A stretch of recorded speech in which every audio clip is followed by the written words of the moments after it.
I knew what I had to say, and I sat down, I started writing, and it just came out. I had this experience. I was articulate. Why should there be any difficulty? And I got done, and I gave it to an editor, and the editor said, you know, nice job. They made some corrections, and then I was sitting there with a manuscript. And the question was, well, what can you do with a manuscript? And I was in the process of reading a book on how to get an agent when an author I know saw me, I think it was in a drugstore, and said, well, you got an agent yet, Warren? And I said, no, I'm reading a book on how to get one. She said, you should have called me, and I got an agent.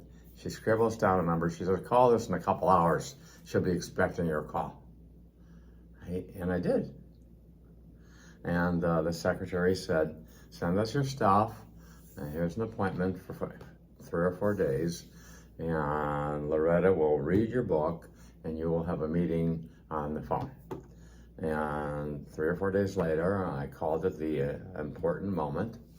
And Loretta said, well, Dr. Grossman, I've read your book, and I think you're crazy. Those were her words. And I wasn't hurt. I said, it's just not for everybody. I mean, it's like some people, you know, get into it, some people don't. And that was the end, I thought. And I don't know what I did, you know, immediately afterwards. I probably was looking for another possibility. And I got a phone call from Loretta.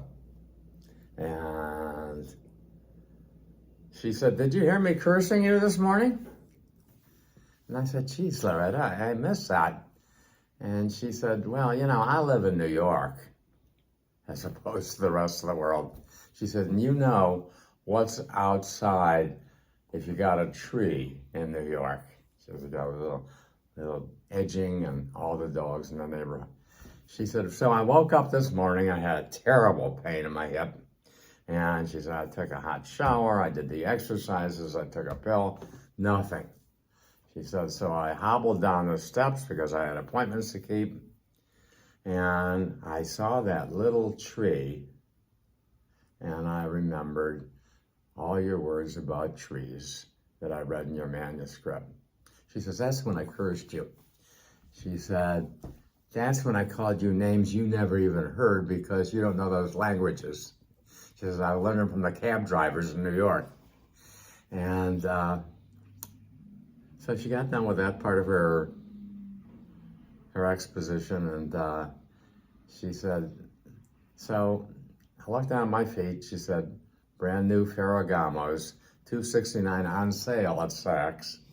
She said, but I stepped over the little border, that little fence, and I stood in the feces and cursed you, leaned on the tree, and my pain was gone.